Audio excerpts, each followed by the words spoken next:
funny thing was that when I asked for that, the adhan that came from the masjid 200 meters away was like blaring inside this room, inside the studio. Oh man. Yeah, Amazing. yeah. So I got seriously scared.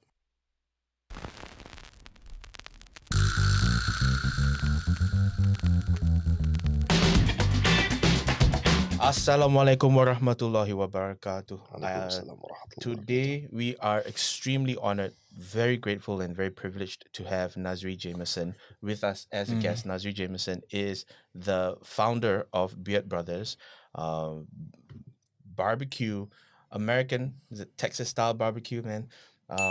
In Kuala Lumpur, in Malaysia. Yeah, it's specifically in Tropicana. In Tropicana. Yeah. Okay. And I've been there before, and actually, I mean, just quick story. Obviously, coming from Singapore, it's hard to find. Like even non-halal American barbecue, it's hard to find somebody who knows how to cook a brisket for over 16 hours and have it come out all jiggly. It's impossible. And then when I did find them in Singapore, when I did find some in Singapore, it's not halal. Yeah.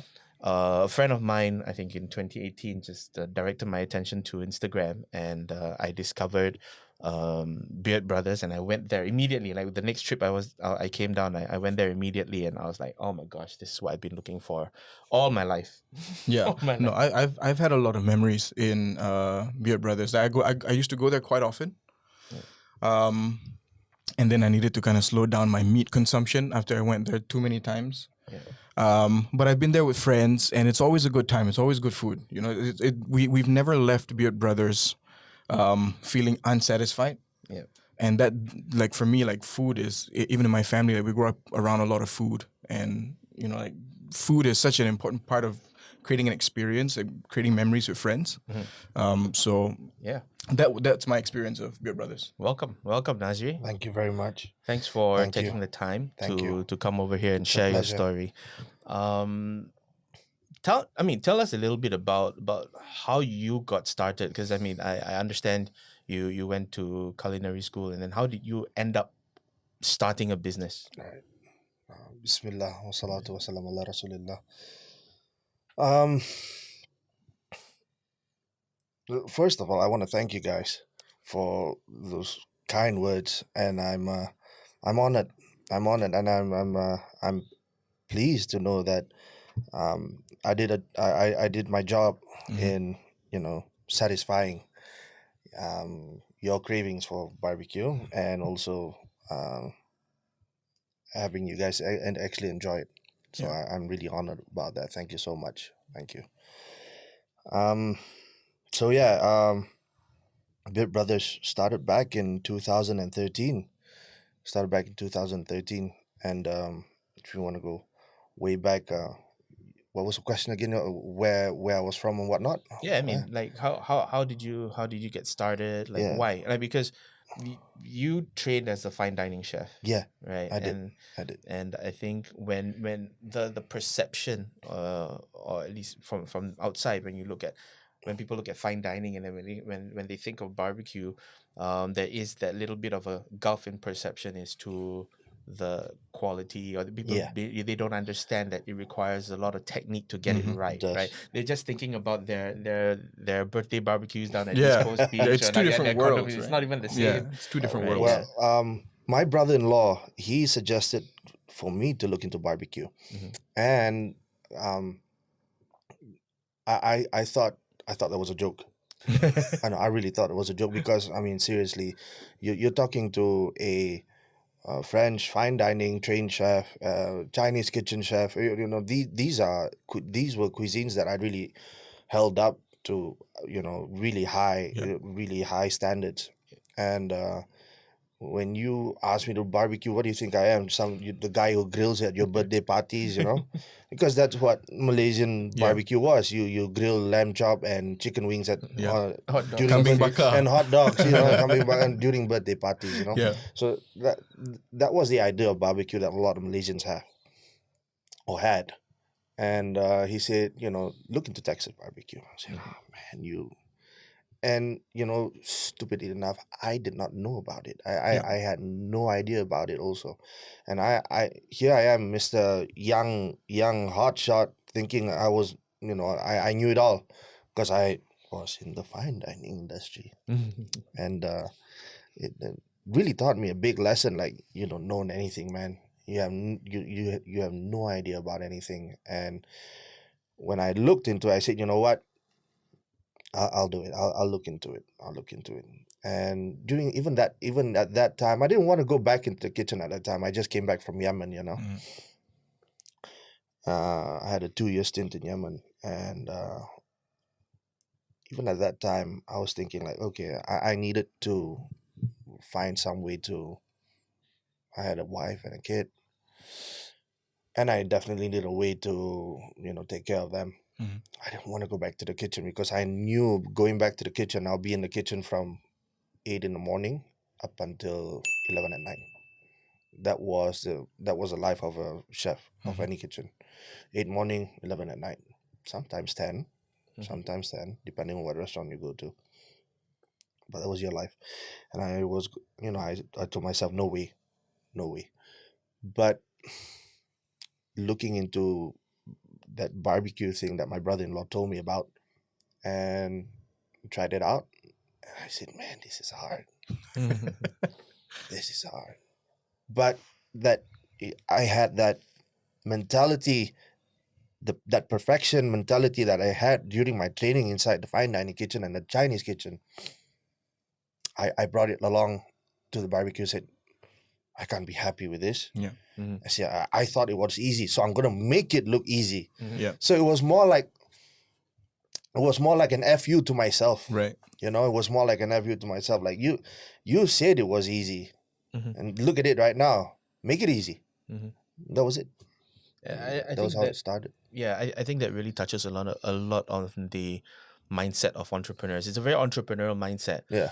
I find that the successful entrepreneurs that I meet are very they're the kind of people that if you tell them they can't do it, the more they're gonna do it, right? We had a guest on the show a couple of weeks ago, Rena, and she had a single-minded focus to take her Malaysian e-commerce brand international from day one. So from the day she launched, she wanted to launch an international brand.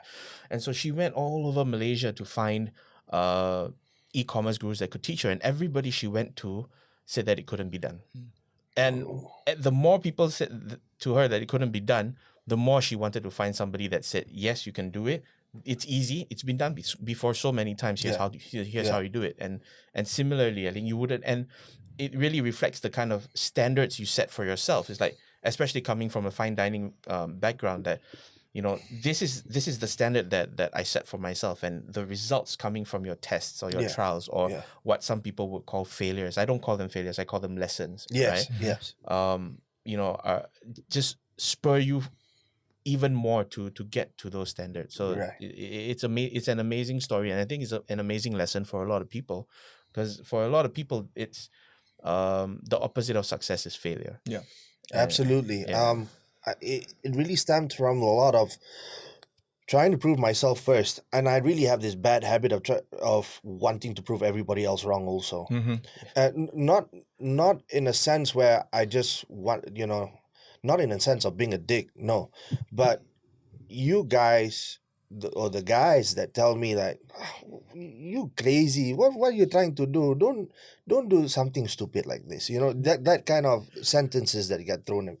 Oh, you'll never amount to nothing, la. You'll never amount to anything. Or this guy over here, he came from, because my father did quite well for himself. He worked with Shell. So I came from a middle class family. Especially during the time that I was in Awana in Genting. There was some guys who actually said, this guy over here, he won't make it out in the world, because we came out from low. We came from hard families. This was how they said it in Bahasa, they said it in Melayu. And we came from harsh life, we came from a harsh life. We were poor. We didn't come as, like a boy, like a silver spoon in the mouth, born with a silver spoon in the mouth. And I'm like, I'm not even asking my mom and dad for money when I'm here. So, what the heck are you talking about? And I made sure that for lots of other times, I put myself in situations where it made me hidup susah, that I get to feel and live that harsh life. Might be very pretentious to say this, but freak, man, that whole,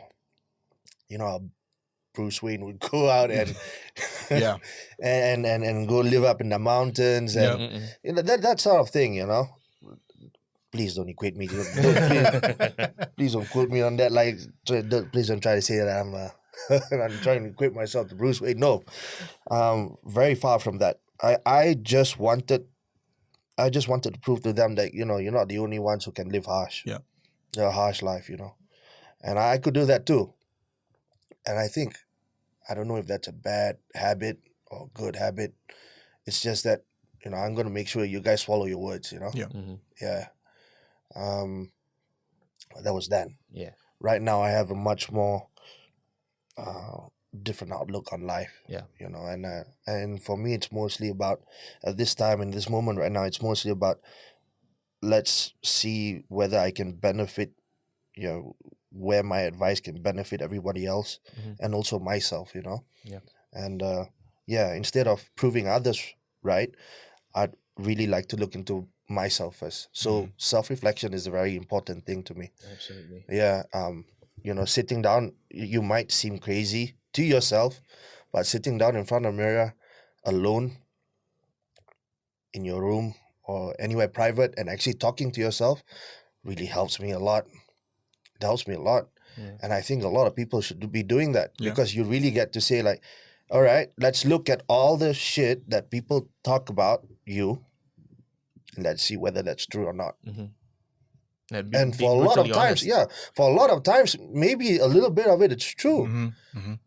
If someone says, "No, you're a dumbass," maybe you were. Maybe you were. Or or you being an asshole, maybe you were. Maybe not out of that 100% of you. Yeah. But maybe just that 10%. So you got to try and learn how to see that and eliminate that, So a lot of self-reflection is, I think I do a lot of that. I think I do a lot of that. I'm trying to, improve on that a lot. Yeah. So yeah. I resonate with that quite a bit, Nazri, when you were talking about coming from a middle-class family and not being looked at as a person who will amount to something because you never went through the hard times. Like, I grew up in a family where we had our own hard times, but it was a brand of hard times that were gone through by middle-class families. People who, like... Yes, of course. Middle-class problems. Yeah, middle-class problems. Like, especially during 1998, 98, 97, when Asian financial crisis. the Malaysian financial crisis. It wasn't just Malaysia, it was like nearly the whole world. global, I'm sure your parents went through quite a bit during that time also. They did. But it's more of a self-reflection thing where I think for me it's a mental thing because like you, I would sit with myself and sit with these thoughts of like, oh, other people have had it hard. Does that mean that I'm not gonna be able to be as successful as them because I've never understood what real hardship is? But then I started to realize that yes, I acknowledge that some people have gone through hardships, and some people haven't, and some people have gone through some minor stuff that they can come out of. But I realized that all that doesn't matter because what matters is what you decide on, what you decide to change, what you decide your outcome is going to be, your future is going to be, and that's what really dictates what the future really is. So, I in shows like this, I always like to bring it back to what our listeners may be able to take away from this. Right. And I know a lot of people who are still they live in uncertainty, they don't have clarity. And I think what you've just said about self-reflection is a really good point to bring up when you're thinking about whether is this thing that you're doing really going to amount to anything? You have to decide that you have to decide that for yourself. Yeah. That there's something in the future for you, but you have to decide what it is and you have to work towards it. And it doesn't really matter what anyone says or what you think about who you were in the past. Absolutely. Absolutely. Yeah. I wanted to talk about you starting your own restaurant, right? Because from a business perspective, I always tell people, like, if you want to start a business, there are two skills you're going to need. You're going to need the technical skills, which is essentially the cooking skills, Yes. and then you're going to need the business skills, which is bringing in the customers, the marketing, the business administration, the invoicing, the hiring, the HR, all of that. Yes. It's right, because when you're an employee and you're cooking, you're a chef, you're focused primarily on that one skill. When you Yes. start your own business, there's this whole other world of the business skills There's a that lot you of need to pick up. variables going on. Exactly. So how did you overcome that? Like starting your own business, being being an employee before that. I'm going to start off by saying that, one, I don't personally believe in the idea of a self-made man. You're always going to have someone with you along the way who's helping you out. Parents, brother, sister, sibling, wife, Mentor. a mentor, Brother-in-law. a mentor, A brother-in-law. brother-in-law. These are, you're constantly being helped. You're constantly being helped. And so I start off with that first. Two, I had some skills, but I had to build up the skill for barbecue, because barbecue was a whole different skill from what I've learned. So I was concentrated a lot. I concentrated myself a lot of that. From the time we started, Beard Brothers started up, it was back in 2013. From 2013 to 2016, it was a struggle, because I'm struggling between learning how to churn out proper barbecue at the end of every session, and also having to look into the business aspect of it. And I think I failed miserably in that. I think I failed, because there was a time that sometimes there was no sale. Sometimes the lowest sale was like $350, 350 ringgit for that whole month. For the month. Wow. For the month. When I heard that story, I thought it was for the day. No, for the month. It's for the month. For the month. Sales. Yes. Not even profit. No. Sales. And man. I really put myself into the barbecue. Yeah. Meaning I had no side income, no side job or anything like that. And that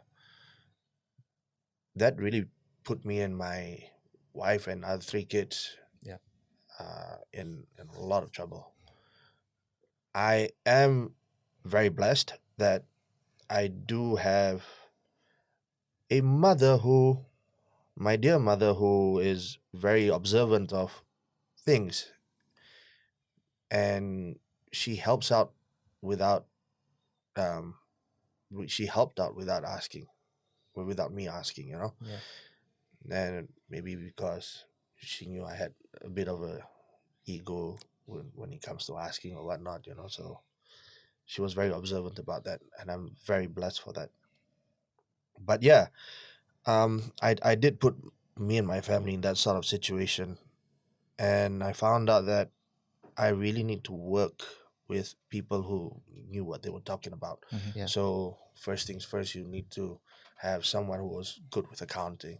Yeah. And then after that, you need to see someone who was very, my partner now, Afif,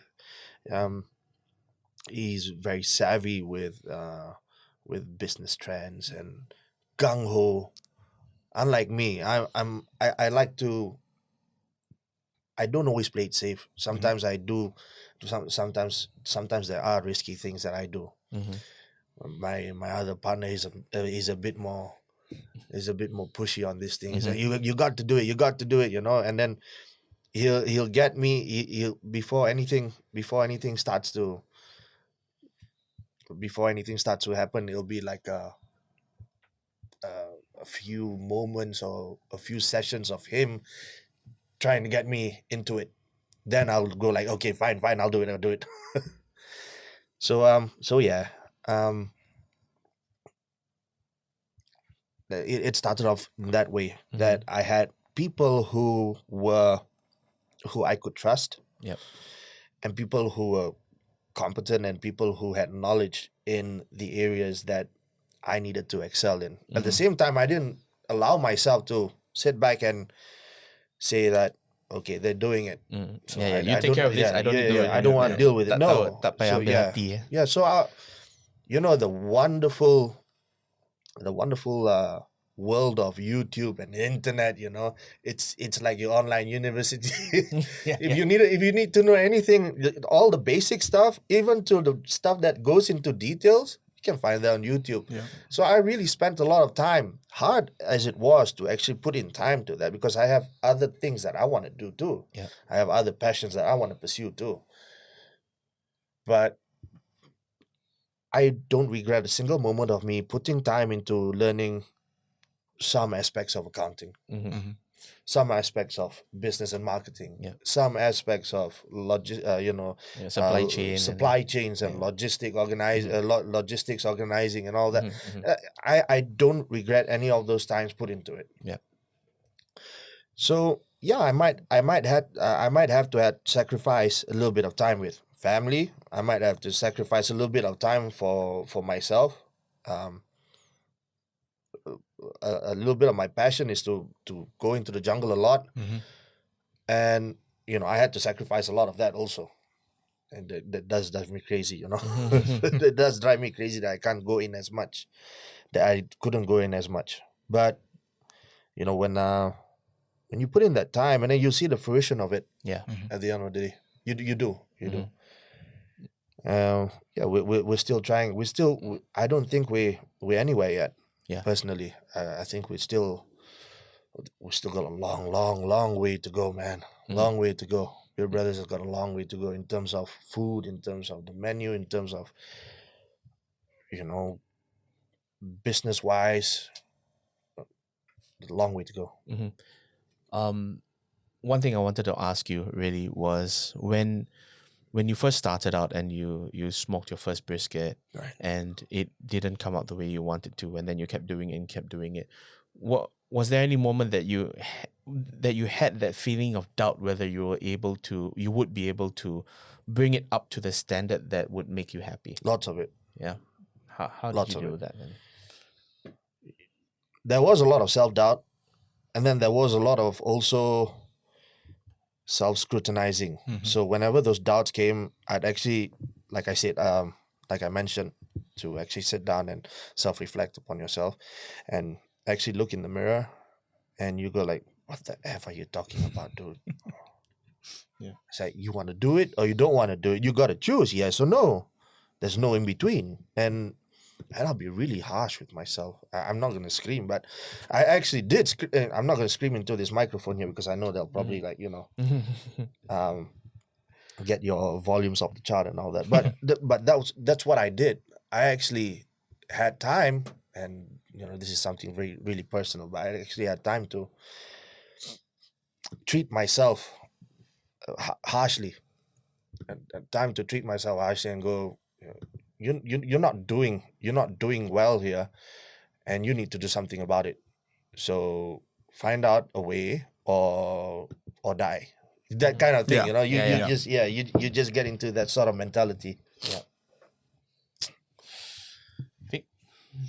I had a question also. I think you've shared quite a little bit about having to understand that there are things that you don't know, skill sets that you don't have to start a business, but you also have something about the business that you want to focus on. In this case, actually putting time into the quality of the food, the experiences that people have in terms of when they're dining at Beard Brothers. What do you think, based on all the time that you've taken to learn about, the little bit of accounting that you did, or the little bit of business and marketing that you did? What do you feel about your business is the most important thing, that the most important skill that you have had to learn to allow Beard Brothers to become successful? One, it's finance managing. Okay. And I'm blessed and grateful that my partner has a good grasp of that. Mm-hmm. Two is managing your staff and and motivating them, Mm-hmm. and keeping them to a standard that you need them to be at. Mm-hmm. Doing that takes a lot of hours from yourself. Mm-hmm. Takes a lot of hours from yourself. And I do admit that sometimes I fall short. I really fall very short on putting in time. I used to fall short on putting in time to think, like, assuming that they will actually follow what I'll do. Yeah. Assuming that they would think like how I think. Mm-hmm, mm-hmm. Yeah. Mm-hmm. Assuming that they would have that same drive that I have. Mm-hmm. And I got, that was pretty stupid of me. Mm-hmm. And I would, when I see sales that would go down, I think, you always, there are times sales would go down. Yeah. Maybe it is the economical situation of the time for everybody else. Like, of course, with COVID, you couldn't do anything. Everything was on lockdown and whatnot. I have a very, very different outlook on how things should have been handled during COVID. I think a lot of my outlook would be, you could compare it to a very right-winged American right-wing kind of outlook, Right. Mm-hmm. of how it could have been handled. I think it was handled poorly, very poorly, and a lot of people lost their lives, not to COVID only, but to also suicide as well. Mm-hmm. Over here in Malaysia, the suicide rate during that time was really bad, and they were not putting those numbers out, man. They're not putting those numbers out. Yeah. So yeah. Okay, so going back to managing the staff and all that. Yeah. So I needed to look into those things. I needed to learn the most important lesson for me to learn how to get them as motivated as me, Mm-hmm. and how to be connected to them. And I think that particular time was a huge lesson for me, because it wasn't immediate. Mm-hmm. It wasn't immediate result. Yeah. There were no of course. immediate results, and there was never immediate results. Mm-hmm. And you really had to have some patience when you are dealing with different people, and you want to get them to be on that same boat that Mhm. you are. So yeah, finance, organizing your finances and having a good grasp on it, organizing your manpower and having them have a good grasp of what you want to do. Yeah. Mm-hmm. Which in turn you have to think about how to get them. You can't be, there's no such thing as blaming them as, these guys don't want to listen at all. Why should I bother? It's either my way or the highway. Of you can't take it, you leave this company. No. Yeah, we put in time. We put in time to actually make them understand. Patience. Of course, if you go on and on and on with the same mistakes, and yeah, there'll be some disappointments. Yeah. Some people are just like that. Yeah. Yeah. And for a company, you just you can only put a certain amount of time in training. Yeah. And if it doesn't work out, man, sorry. Yeah. Maybe this is not for you. Yeah. Yeah. Get course. somebody else in. But respectfully, we try to we try to treat everyone we do our best in treating everyone with, the basic human dignity that everyone should deserve, and with the respect that they deserve. So yeah, Cool. And those two things, I think. Yeah. No, you said something really interesting. And for me, it's a trap that a lot of entrepreneurs fall into. Because as the entrepreneur or as the person who started the business, you have a certain vision of where this business is going to go. You know what the end goal is for yourself, so you're driven by that. But then when you build a team around that vision, you fall into this trap of thinking that everybody has the same knack for the same adventure. Everybody wants the same end goal. And most of the time that's not the case, because we're dealing with people who have different ideas, who have different emotions, and they all want different things for themselves. So a similar experience for me is in business is like this very business that I have, which is the podcasting, the media company. Like me and my partners, like Kel is one of my partner, and we have different visions. We have different goals, personal goals for ourselves. But what's important is bringing all those personal goals and the purposes, our purpose, put that together to turn that into something that the company can drive toward, so that it caters to both of our goals. Right. That's something that doesn't happen immediately. It doesn't happen just based on a connection that we have. Yes. It happens because there's a conversation. It happens because we're actually discussing about, what are the different steps that we need to take in order to achieve my goal and your goal, and then the company benefits from that. Of course. Just with that also, one of the things I've learned, especially say working in Singapore businesses and Malaysian businesses, is oftentimes as founders or the businessman that owns the company, we have the expectation that our employees are going to have the same drive and motivation as us. Yeah. Right. But I think that it can be a little bit unfair for them, because we are building our dreams. Yeah. Yes. We have a vision, and we are committed, willing to work harder than any employee to get there. Yes. For a lot of them, this is a way to feed their family. Yes. They're not interested in building our dream because it's not theirs. Yeah. And all they want to do is get through the workday, and be able to go home, get their salary, and come back and have something stable. Absolutely. Yeah. But so I mean, there is that limit. Yeah. There's so much we can do, but we can't. If we can get an employee to do 50% of what we do, and you find 2 of those, you're done. Yeah. You are. Yeah.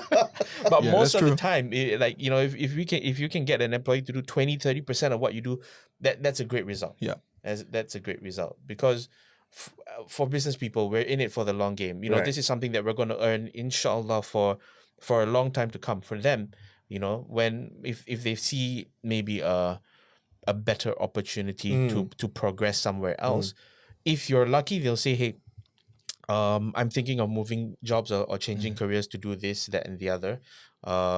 This is what I want to do. And then you say, well, would it make sense if we did this for you and you have the opportunity to do this, that, and the other here? If they say, if they say yes, then great. Otherwise, you're gonna leave them. A lot of them are transient anyway. Yeah. I do believe, and I stick. I inshallah, I ask Allah to make me stick to my word on this till the day I die. That I do mention to myself first that for anybody who comes into Beard Brothers, I'd like it to be that we, Beard Brothers, can make it into a long-term, not just a long-term career for them, but at the end of the day, actually, as we grow, that everybody else grows along financially with us as well. Yep. I don't want to think that, you're building my dream. No, I want them to understand and know that this is our dream. Yeah. It's not my dream. This would be our dream. This would be our dream over here. And as we grow together, everybody's gonna benefit in this together. So I nobody gets left behind kind of thing, you know. Nobody gets left behind. You're not gonna work. You're not gonna. All of us got to work hard. All of us have got to put in our, all of us got to put in our salt worth and weight, and you just got to remind them that. You just got to remind them that. So yeah, just getting everybody on board is a very, very important aspect of the business. First of all, I wanna get into something a little bit more lighthearted. If you can see, I do have a beard also. Yeah, yeah. Like my manager. I've been trying. I've been trying. It just doesn't connect here. I want to get some advice as to how to get that full beard. I'm 41 this year. I'm 41 soon.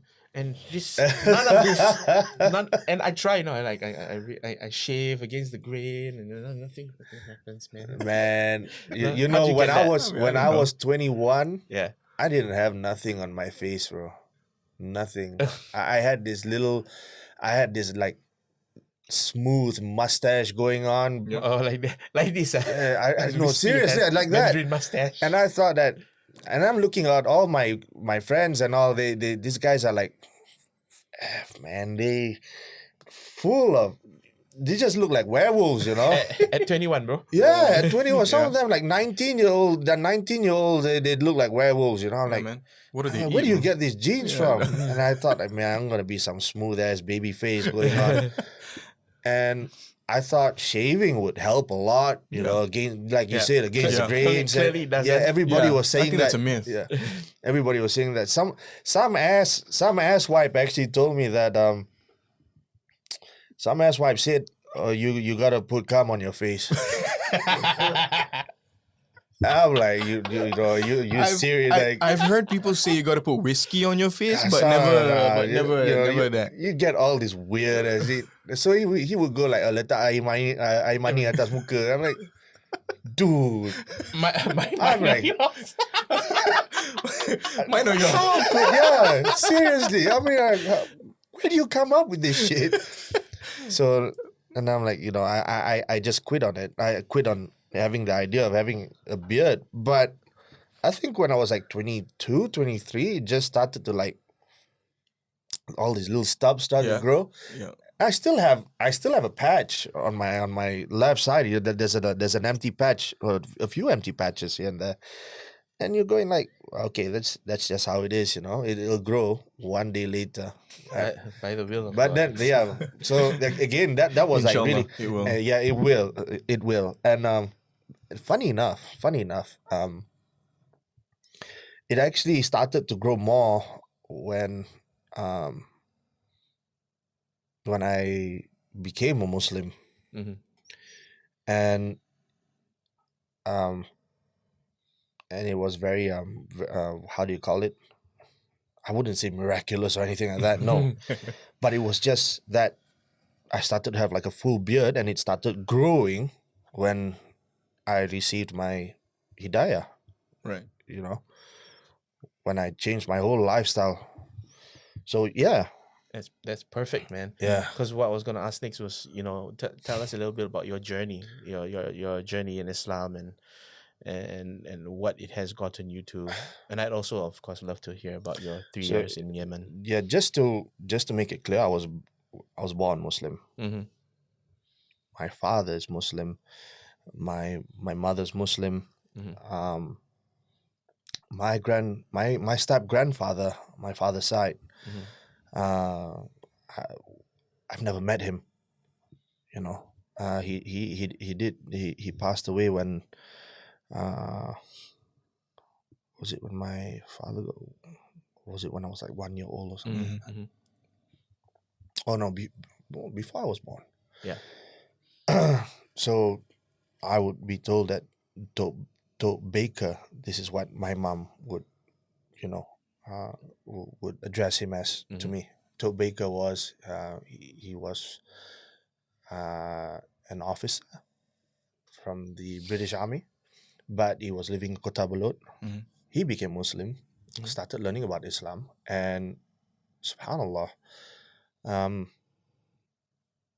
the interesting story is that he was very active in the field of da'wah, Mm.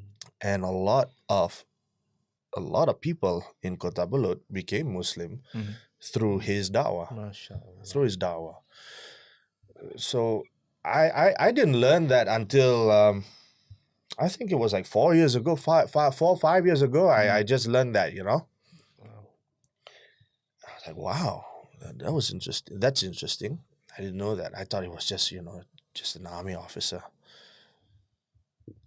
So yeah, that was interesting enough. So I grew up a Muslim, but by the time I was 13, 14 years old, Mhm. I think a lot of it was due to the whole 9/11 thing. Mm. So yeah, sort of. I wouldn't say it. I wouldn't say it clearly on the podcast, lah. You know. So yeah, I'm not very proud of it. I'm not very proud of that choice that I made stupidly at that moment. Mhm. But so yeah, I started to look more into Catholicism and was very fond of that idea. So again, so lived a life very quietly on it. You know, By yourself. yeah. No, I mean, like, you know, I'd really be, I'd just be really secretive about it. Not a secret anymore, I guess now. It still can be a secret. Yeah. Yeah. So yeah, I became a musician from the chef industry. I became a musician. That was like a very long time dream that I wanted to do, was to become a musician when I was younger. And I ended up being a drummer for a band called Babylon back then, 2007, 2009, actually late 2006, around there, up until 2009. And you know, I lived in the studio, trained in the studio. You know, my personal, with all things I do in life, I wanted to be perfect at it. So my personal training on the drum set was like 8 hours a day. Wow. And band practice was another 6 to 8 hours also. Wow. So we were really geared up. We were really geared up to like be the best we could be. Mm-hmm. But we had a sort of band member that was mismanaging time and finances, and also I'll leave it there. Yeah. I'll leave it there. Anyway, at that moment I was reading a lot, and I went through. Everybody has their little hard times in life and all. Yeah. I think at that age, a hard time would be losing a girlfriend, also, kind of thing. Mm-hmm. And that cut deep. That cut deep. And I thought to myself, you know, I was getting into a very bad depression. I actually was at that moment where, yeah, you can put this on record. I was actually at that moment where I got into depression, and I had a moment where I wanted to off myself. You know, bleach burns your throat. I can tell you that. First-hand experience. Don't drink bleach. Yeah. Bleach burns your throat. So I thought that was going to work. I thought that was going to work.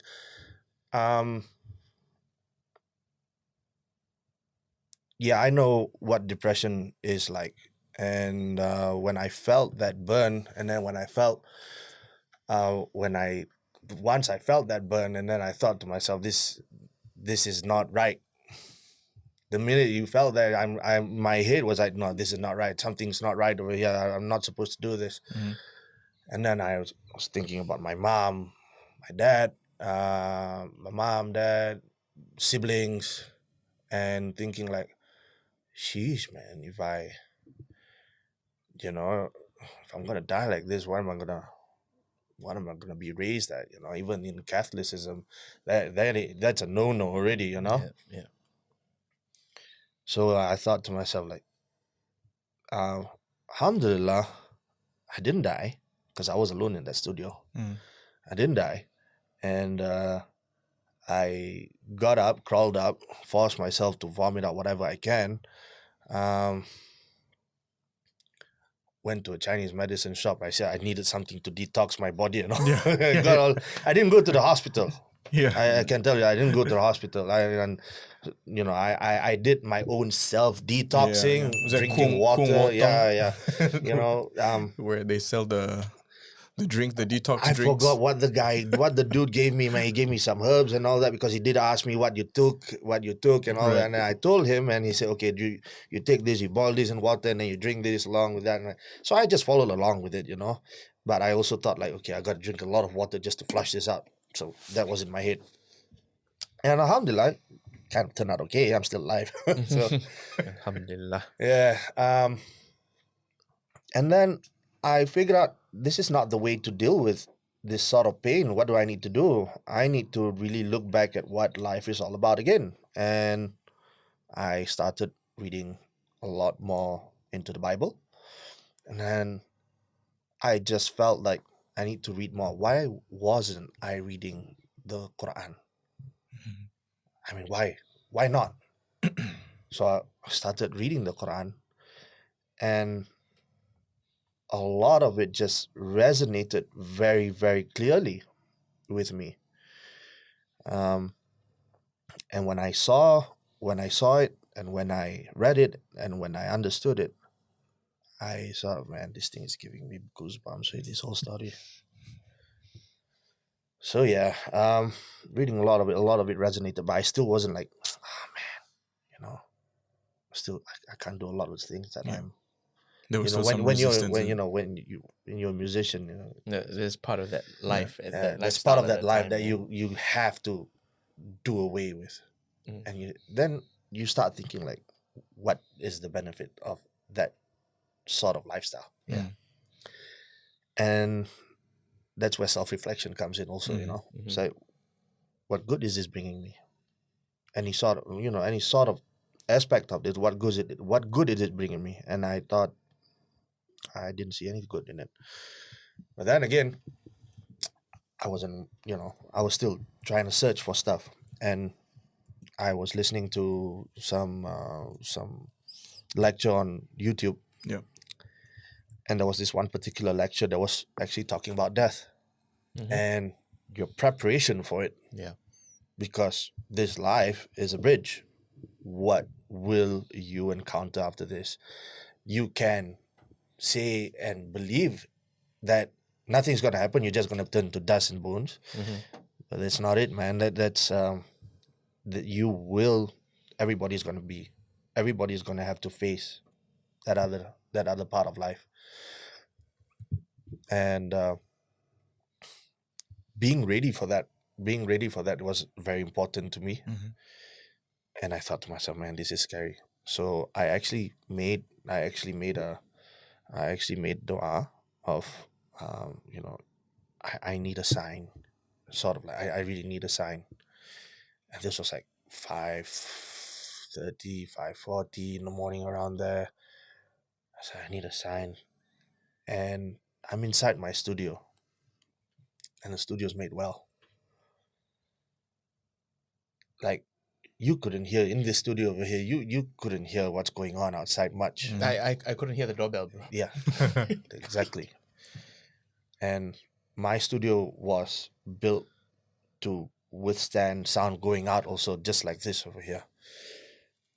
Funny thing was that when I asked for that, the adhan that came from the masjid 200 meters away was like blaring inside this room, inside the studio. Oh man. Yeah. Amazing. Yeah. So I got seriously scared. Like I think I would have shot myself at the time, probably. I don't know. And I whatever I remembered as a kid from taking wudu and all that. Yeah, so I'll take my wudu. I took my wudu and I prayed my first prayer after a long time. my subuh prayer after a long time. And so yeah, and I always tell people, when people ask me where any of this discipline comes from, I'll say Islam gave me this. Islam gave me that discipline to seek knowledge first. So seeking knowledge about Islam first, that was important to me. Then after that, seeking knowledge about things that will benefit you as a Muslim, that was important to me too. And then putting in I always tell people that, when people ask what drives you or what drove you to become as disciplined as you were, I always say that being a Muslim and being a role model to myself as a Muslim. I'll never consider myself, I've never considered myself a good Muslim up until this day. I am really trying to be.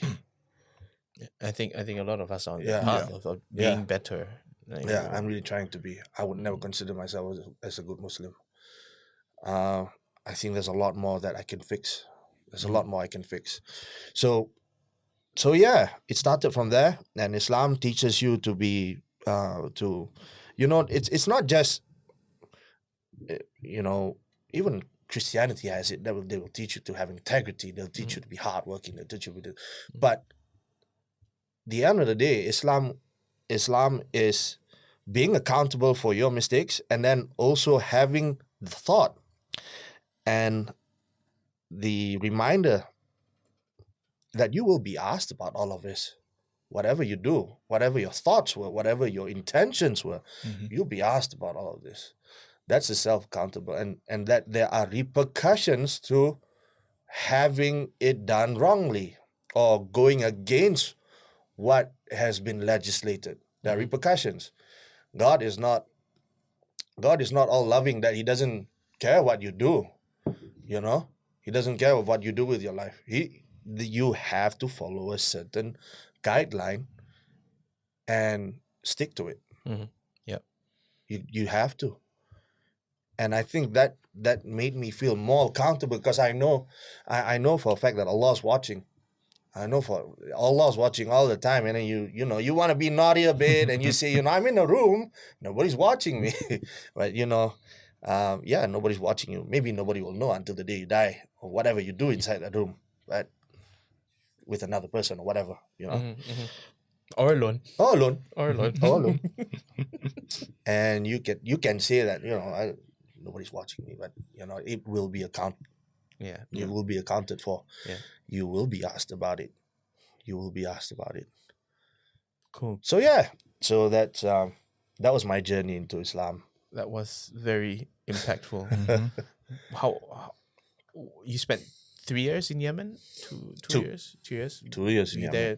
there as a chef, or No, I was there. So I became Muslim in 2009, 3rd of January.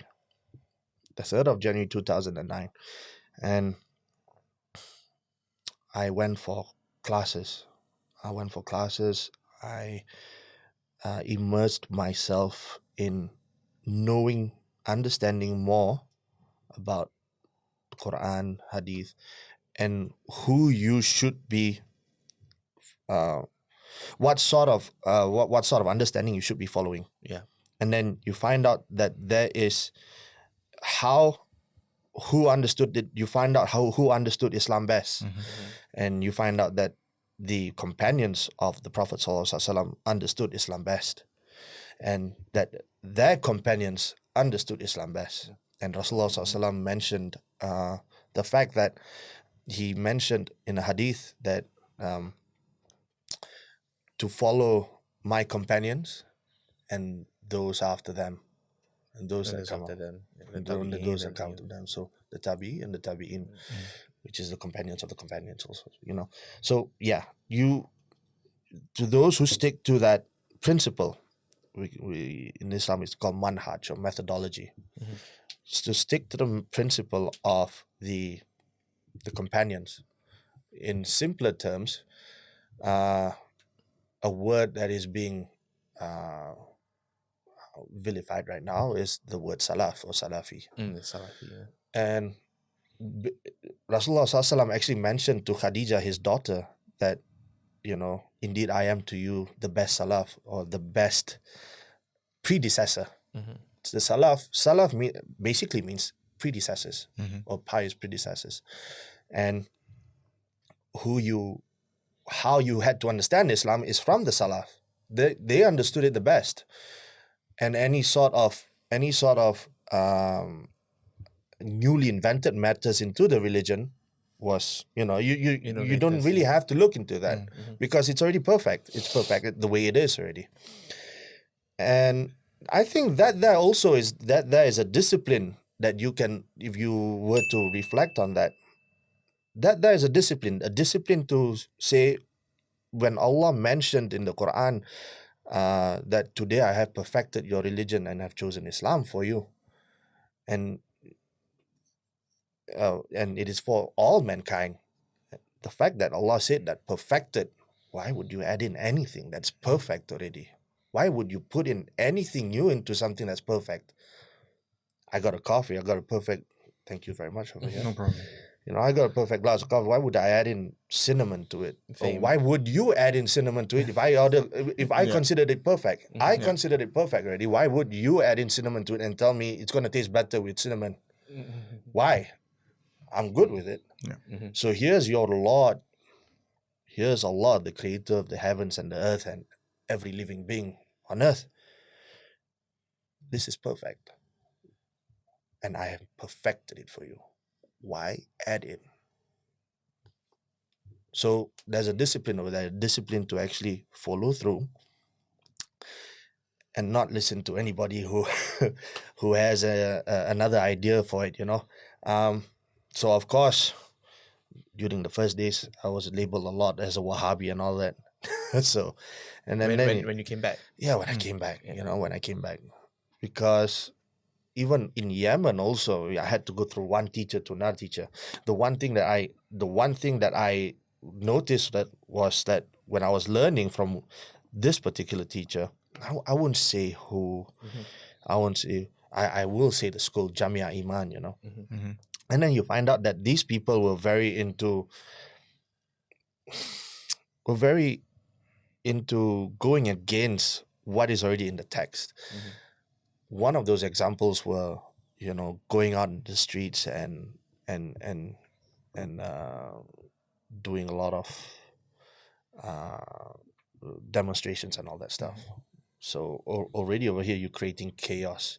Whereas Rasulullah SAW mentioned for Muslims that in the time of this sort of chaos, you don't go demonstrating against the ruler. And you could see that in Imam Ahmad's life, that even he himself wouldn't tell people to go and fight against the ruler who was oppressing him. They would actually mention to make good dua for them, that the rulers we receive guidance. That's what we are told to do. We're not told to go to war with them. We're told to pray so that they receive guidance, so that we will benefit from that guidance. If it doesn't happen, and you say that, then if we do that, we sit down and do nothing. No, you're not doing nothing. A dua is a very powerful weapon. And imagine this, you're going to die at the end of the day. Do you not think that Allah also will reward you for the patience of maintaining what you have been guided to do? Maintain that. Because you were shown this guidance, follow it. Why are you saying that your idea of fighting them would be better? So that kind of thing, that kind of thing. It came to a point where when I was in Yemen, the first thing I wanted to learn was, of course, Arabic. I needed to know when I read the Quran, I needed to know if I could understand it, or at least have some sort of understanding of it while I'm reading, so that I can. When you say khushu during salat, khushu means to have full concentration. Yeah. So when you have khushu during salat, what does khushu mean? It means that you're imagining that you're in space or something. No. You're not empty-minded. You are reflecting upon the words that you are reading. So even if you learn how to memorize the meaning of Al-Fatiha only, that itself will bring you khushu, because you are reflecting upon the words, Alhamdulillah Rabbil Alameen.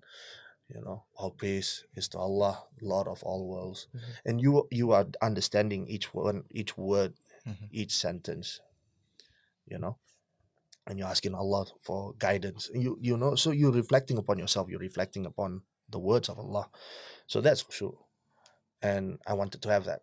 Then I also wanted to be able to learn how to read hadith. Mhm. And then I also wanted to learn how to be able to look into learning history was another thing that I love to do and still is. Mhm. History of wars or history of Islamic history.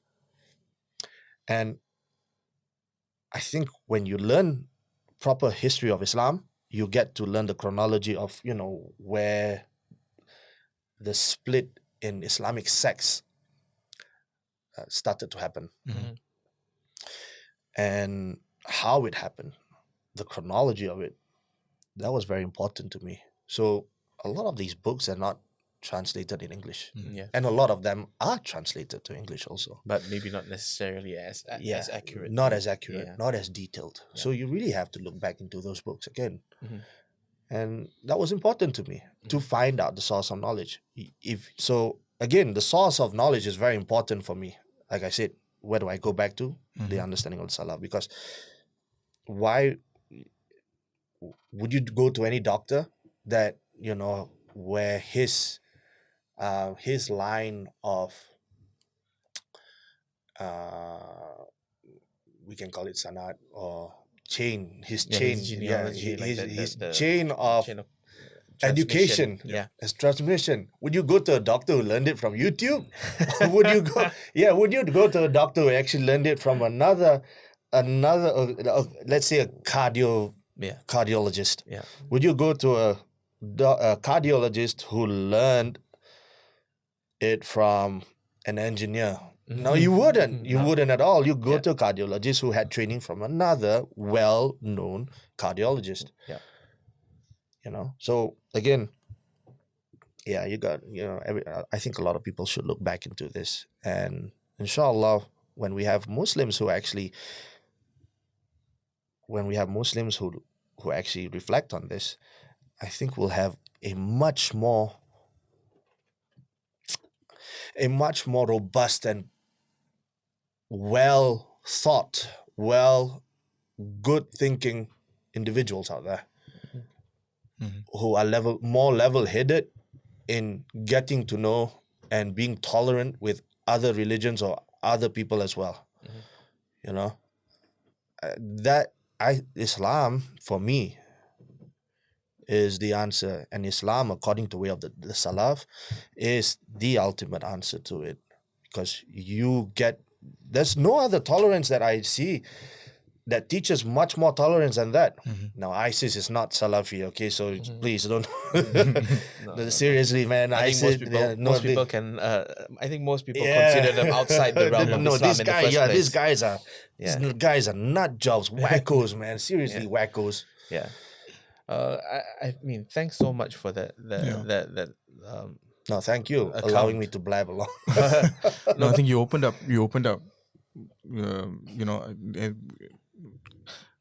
For me and Faz, I think we're also very thankful that you're willing to open up and talk about so much of your own journey with us. Yeah. There was insight into the things that you've learned, the things that you've gone through, and it's what makes who you are. Yeah. So we're more than happy to give you a place where you can actually speak on all that, and appreciate it. Thank you. If there's one thing that there's so many things I took out of it, but if there's one thing that I took out of it that for me really represents what contributes the most to your success. I mean, of course, let's say Islam is fundamental and all that, but the one thing was that there's nothing done for you in half measures. No. Right? Yeah. Like if you want to do it, you do it all the way. As Fadi Ghazali would say, kalau nak buat je lah. sungguh. Yeah, exactly. Right? So it's like if you want to do it, you do it all the way. You want to learn, you immerse yourself in a country where you can learn everything, learn Arabic so you can read the Quran properly, learn Arabic so you can read the Hadith properly, understand the chain of transmission. Yeah. You want to go into barbecue, like get the smoker. Get the smoker. And do the biscuits until I couldn't go to America to do that. So you would have to put a lot of time into looking at, okay, who's the best barbecue guy, and the one that people say would be the best guy to learn barbecue from. So for me, it's like, don't look at anybody else. Look at Franklin. Yeah. So did you go learn from Aaron Franklin? Yeah. I didn't go learn. I learned on YouTube, bro. Masterclass. No, seriously. The masterclass came like a year or two after I started learning from, I'm so thankful that Aaron actually put out videos, really good videos, tutorial videos on how to smoke briskets back in 2013. And it was a 4-part video. Yeah. It was a 4-part video. Was this free? Was it on YouTube? Of course. Of course. Yeah. We gotta go watch it. Yeah. It's an I've watched a lot of it's an old video. No, it's a really old video. It's a really old video, and it was one of the first videos that he put out. Yeah.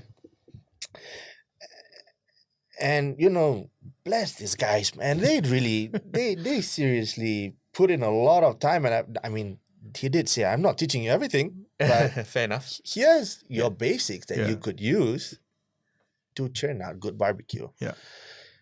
It's a 4-part cooked brisket with Aaron.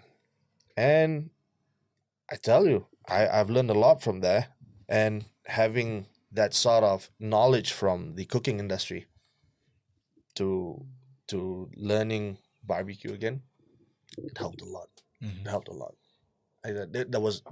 I had a guideline from my cooking days to trying to do barbecue. I had a guideline, and I had a quality guideline that I wanted to, that I had in my head. So no, I didn't go to Franklin's for it.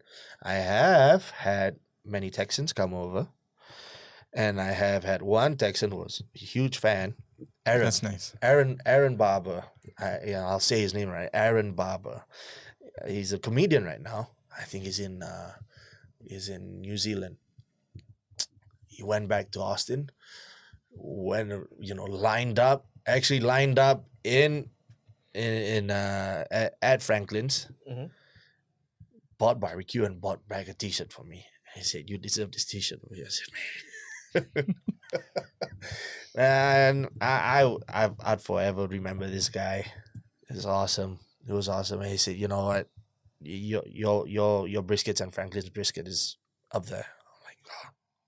Wow, that's high praise. Yeah. That's high praise, Yeah, man. are you serious? I'm looking at him. I'm looking at I like. Are you wondering, was it just kind words? Yeah, or- like, don't shit around with me, man. Sir, seriously, don't shit around with me. Tell me, seriously, tell me. And he said, "Yeah."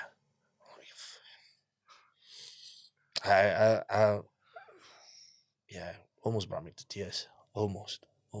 Almost. Monday lunch. But Yeah, I'm hungry. I'm hungry there's now. there's still that little bit in my head that go like, don't believe him. No, because I didn't want it to get into me. Yeah, Do of not course. get to your head, right? I'm not saying that he's a liar. No, Yeah. I'm not saying that he was trying to butter me up or anything. Yeah. Like that. No, none of that. I'm just saying I just keep that in my head so that I'm like so that I tell myself, don't let it get to you. There's still a lot of work you got to do. Yeah. Still a lot of work, and you still got a lot to improve over here. So I'm still chasing perfection. I won't attain it. I know I won't attain it. Mhm. I know I'm not going to attain it. But at least I tried. Yeah. At least I tried. All right. Think Cool. we good? Yeah, I think we are. I mean, thank you so much for coming by. I have been absolutely fascinated by your stories. I am very grateful that you made the time to come here. I learned a lot. I'm sure the audience Thank would you. have learned. No, a lot. thank you. I think we should go have lunch on Monday. Yeah, we have a 12 o'clock, so we have to go before. Oh, we have to go before. We have to go before. Otherwise, after maybe don't have. Oh, yeah, that's true. You went after lunch. Tell you what, guys, if you come over for dinner tonight, it's on the house. He can't come for Oh, dinner. yeah, I can't tonight. man, I you can't guys. tonight. Yeah. Yeah. But thanks. No, no worries. Another day. No We'll worries. do another day. Yeah, Maybe Monday or Tuesday. Tell me. Whenever you can. Tell me when you're coming over. Thank Tell you me very when you're much. coming Thank you over. very much. Inshallah. All right, man. Yeah. But you know what? What I think is, what's really great is that if somebody else has had Franklin's barbecue and has had Beard Brothers and says it's up there, I'm so glad I don't have to travel all the way to Texas. I can come here and have at least the good, same thing, and it's halal. See, Yeah, and it's man, allowed, there's more so- pressure on me. You saying that, that's like more pressure on me. No, everybody's gonna know, and they go there. They're gonna expect some Franklins, and that's that process to not process to perfection, right? Yeah. To always improve our craft. Yeah.